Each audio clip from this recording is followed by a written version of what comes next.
Kane as compared to come of any bundle goods. So that's monotonic preferences.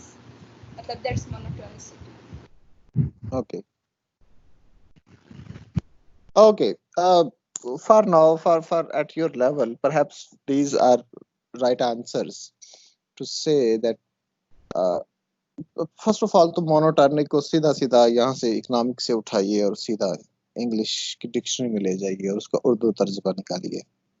So you will find कि monotonic का मतलब होता है कि एक ही तरह का. मोनोटोनिसिटी का ये मतलब बनता है ना, एक रिदम मौजूद होना किसी चीज में, तो उसको हम मोनोटॉनिक कहते हैं अंग्रेजी में. हिज और हर मूव वाज वेरी मोनोटॉनिक. तो एक ही तरह का, एक ही तरह से मतलब जो चीज चल रही हो, कंटिन्यूटी सर, उसमें सडन जंप ना हो, ये कह सकते हैं. उसमें सडन जंप ना हो. अगर वो बढ़ रहा है एक खास 2% ग्रोथ रेट पे, तो वो वही बढ़ता रहेगा. वो एकदम 4% 8% पे नहीं चला जाएगा या नेगेटिव नहीं हो जाएगा. तो वो उसी उसी चीज को आगे लेके चलेगा. जिस भी आप उसे समझ लीजिए नेचुरल रेट पे कोई चीज, कोई वेरिएबल, कोई फिनोमिना चल रहा होगा, तो उसी को आगे लेके वो मोनोटॉनिक. मोनोटॉनिक का मतलब है कि उसी स्पीड, उसी रिदम से वो चलता जाएगा. ठीक है जी. अब the concept of monotonicity in production, इसके प्रोडक्शन फंक्शन मोनोटॉनिक होते हैं. उसका मतलब क्या है? It's very much relevant to your consumption theory as well. Consumption theory में भी आपने पढ़ा होगा कि मोनोटोनिसिटी एक होती है. आपने वहां एक प्रॉपर्टी पढ़ी होगी,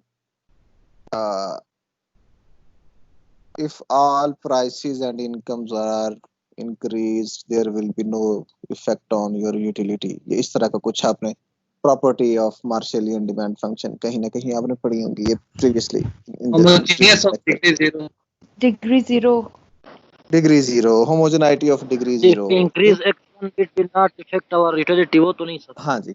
यानी कि आप अगर सब कुछ बढ़ा देंगे, मोनोटोनिक सब कुछ इंक्रीज कर देंगे, तो वो the things would be at the very same level as they were at the previously. तो अब प्रोडक्शन थ्योरी में ये मतलब है कि अगर आप सारी इनपुट्स और आउटपुट्स को एक तरह से ट्रांसफॉर्म करना चाहें, बढ़ाना चाहें, तो लेवल इफेक्ट तो उस पे आएगा. तो वो थोड़ी सी आपको लग रहा होगा बढ़ेगी, बट इन उनका जो पेस है, वो स्पीड है, वो सेम रहेगी.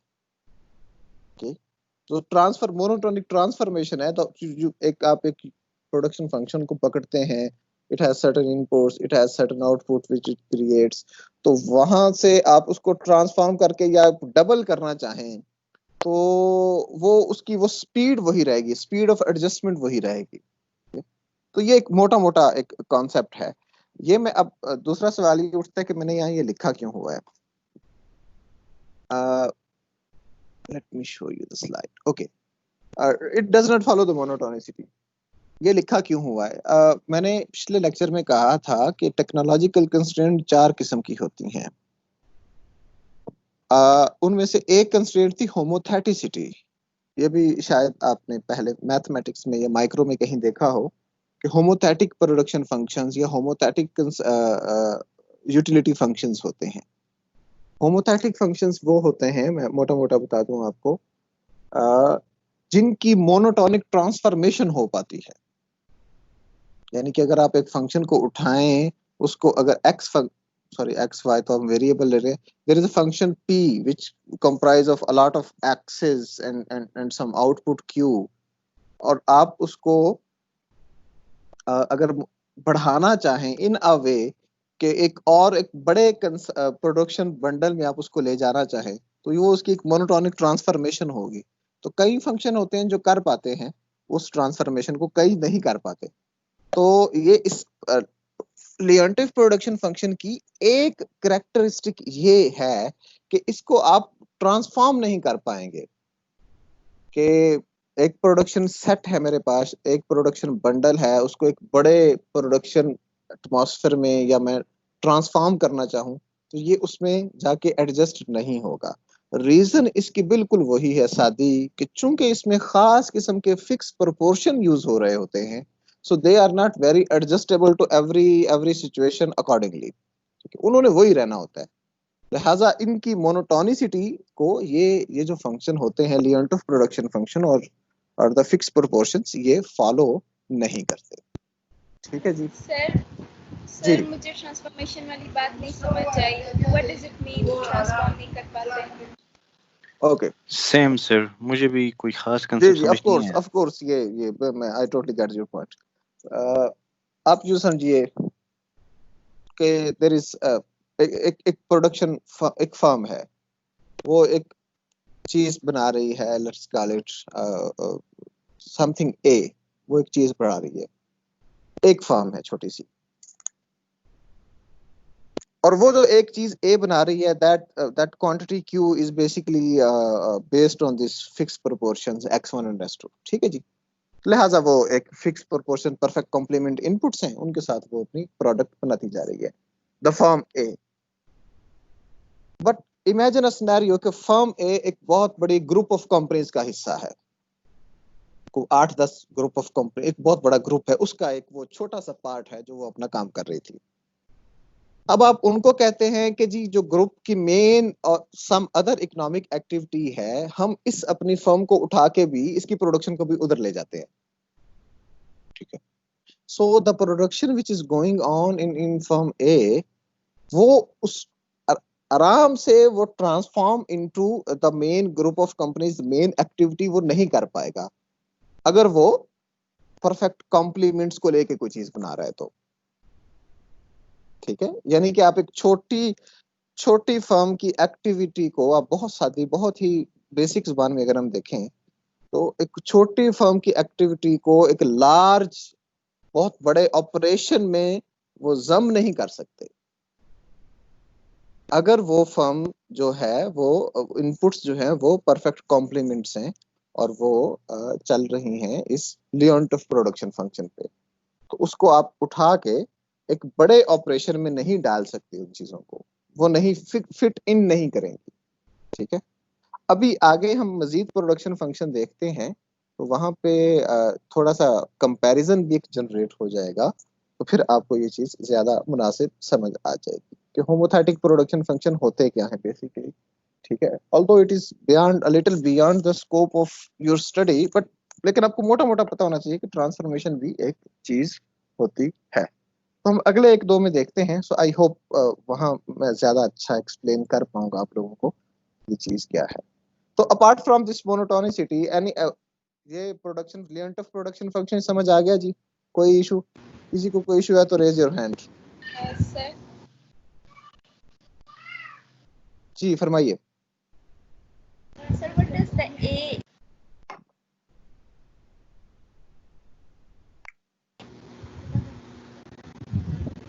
Sir, what does the A in the function show? A1, X1, are these the prices? मैं तो अभी भाई उस स्लाइड पे आया ही नहीं हूँ। Hold on, just hold your horses, I will be right there. रुक जाएं।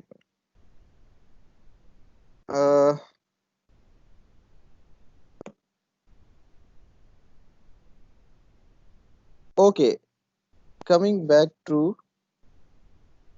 yes.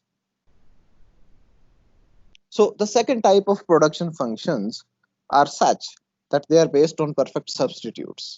जब आपके inputs बिल्कुल perfect substitute हो जाए तो उसके वो कैसे होते हैं? That is Q if is output A1 X1 plus A2 X2 A1 X1 and अच्छा, यहाँ पे वो उनका सवाल जो है वो इस A के बारे में है। Now I get that. Okay. So अभी इसका जवाब सुन लीजिए कि X1 होगी इनपुट। अगर आप मैथमेटिक्स की टर्म में देखें तो x1 एक वेरिएबल है और a1 उसका कोएफिशिएंट है। ठीक है। अगर आप इसको इकोनोमेट्रिक्स की जुबान में देखें तो x1 एक वेरिएबल है और a1 उसका पैरामीटर है। ठीक है। तो अगर आप इस प्रोडक्शन थ्योरी में, बात वही है जो पहले दो बार हुई है, अगर आप इसको प्रोडक्शन थ्योरी में देखें तो x1 एक इनपुट है और a1 वो कोएफिशिएंट है जो बताएगा कि x1 कितनी यूज हुई है। For example x1 if x1 is sugar, तो 4 kg ऑफ शुगर जो है तो वो जो 4 kg है वो a1 है। ठीक है जी। So input and the quantity of input.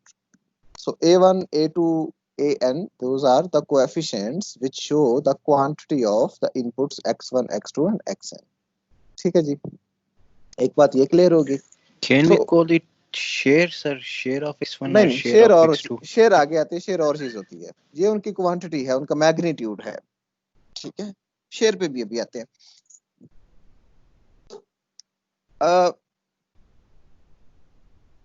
So if your consumption goods are if they are perfect substitutes, तो perfect substitutes के केस में आपका जो प्रोडक्शन फंक्शन बनेगा वो होगा a1x1 प्लस a1x2 प्लस चलते चलते an(xn), या फिर टू गुड्स केस में, टू इनपुट्स केस में a1x1 प्लस a2x2. ये आपको जुबान नहीं याद होने चाहिए कि if the goods are perfect substitute तो उनका प्रोडक्शन फंक्शन कैसा होता है, if the goods are perfect complements तो उनका प्रोडक्शन फंक्शन कैसा होता है, उसकी मैथमेटिकल फॉर्म कैसी होती है, ये सब आपको पता होना चाहिए. ठीक है जी. तो एक ये प्रोडक्शन फंक्शन होगा Q is equal to a1x1 plus a2x2. और अगेन अब ये भी आप जानते हैं परफेक्ट सब्स्टिट्यूट्स में आपने ये चीजें पहले पढ़ी हुई हैं. अगर इनका IQ में बनाऊं तो वो बड़ा स्ट्रेट बनता है ना, लीनियर बनता है. ठीक है, और x1 और x2 का, और ये जो दो एरोज हैं इनका, आई एम सॉरी अगर ये स्पेस बराबर नहीं है, इट शुड बी इक्वल. ये जो दो एरोज की जो स्पेस है वो तो बिल्कुल बराबर होनी चाहिए. वो फिर मेरी गलती है, मुझसे सही नहीं बना होगा. तो यानी कि आप एक गुड को छोड़ के, सॉरी एक इनपुट को छोड़ के एग्जैक्टली जितना आप एक छोड़े आप उतना ही दूसरा जो है आप इम्प्लॉय कर सकते हैं. There won't be any problem to your production function. तो एज लॉन्ग एज उसके पीछे जो इक्वेशन की फॉर्म है वो a1x1 प्लस a2x2 है. So infinite elasticity of substitution होती है जी. Already know that constant returns scale होते हैं, इनपुट्स एट परफेक्ट सब्स्टिट्यूट्स, ये पुरानी बातें हैं सारी, ये आप लोगों को पहले से मालूम. तो ये जो दो केस हैं प्रोडक्शन फंक्शंस के, for perfect substitutes and perfect complements, ये बड़े यूनिक हैं. ठीक है, word unique is fine here I believe. Unique इस सेंस में है कि दुनिया में ऐसा मौका कम ही आता है कि आपको इतनी यूनिक प्रोडक्शन करनी पड़े. ठीक है, नॉर्मली जो दुनिया में ज्यादा प्रोडक्शन फंक्शन यूज होते हैं वो एक ये वाला है जिसके साथ आपने आई बिलीव कंजम्पशन थ्योरी में बहुत ज्यादा मुशक्कत भी की होगी, the Cobb Douglas production function. Okay, which is Q is equal to a x1 की पावर अल्फा 1, x2 की पावर अल्फा 2, x3 की पावर अल्फा 3, xn. एंड ये जो अल्फा 1, अल्फा 2, अल्फा 3 हैं ये फिर शेयर्स हैं, इनको शेयर बोला जाता है ऑफ द रिस्पेक्टिव इनपुट्स. ठीक है, but sum of all shares should be equal to 1. In case of two inputs, अगर इनपुट्स दो हैं आपके तो वो आपका x1 की पावर अल्फा 1, x2 की power alpha 2, alpha 1 plus alpha 2 is equal to 1. ये आपने कंजम्पशन थ्योरी में इस पे आई बिलीव काफी असाइनमेंट भी की होंगी, और ये वाला इसको एज ए यूटिलिटी फंक्शन लेके आपने काफी एक्सरसाइज की होगी. So for a very good theoretical understanding, Cobb Douglas production function बहुत ज्यादा यूज होता है. आप लोगों को सबसे ज्यादा काम भी इसी पे करवाया जाता है, सो दैट एक प्रोडक्शन फंक्शन के साथ खेला कैसे जाता है वो आपको समझ आ जाए. सो थ्योरेटिकली ये वाला प्रोडक्शन फंक्शन आप ऑलमोस्ट चाहे कंजम्पशन थ्योरी में देखें, प्रोडक्शन थ्योरी में देखें, आप इसको इम्प्लॉय तो करते हैं और आपने काफी ज्यादा इस पे काम भी किया हुआ है. ठीक है, but when it comes to the practical side, कि प्रैक्टिकली जब आपको मेजर करनी होती है चीजें तो फिर आप कॉप डगलस लेते हैं production function. That's very questionable. उसकी वजह ये है कि इसकी कुछ कैरेक्टरिस्टिक्स हैं जो वो काइंड ऑफ रिजिड है, थोड़ा सा उसमें एक मसला है. वो हम अगली क्लास में, कल की क्लास में हम वो देखेंगे कि इस प्रोडक्शन फंक्शन के साथ मसला क्या है. वो बात की बात है. फ्रैंकली अभी आपको सिर्फ production function name is Cobb Douglas and इसकी ये आपको प्रोडक्शन फंक्शन की इक्वेशन आनी चाहिए. That's the whole idea for now.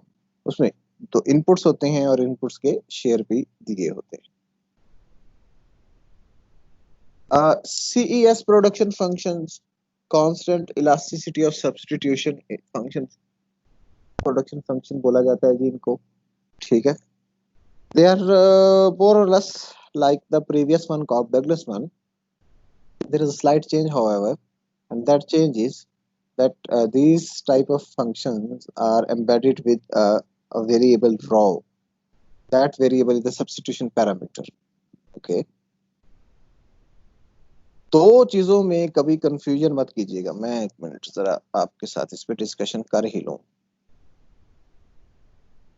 जी। दो चीजों में कभी कंफ्यूज मत होइएगा, ये जरा अच्छी सी बात समझ लें।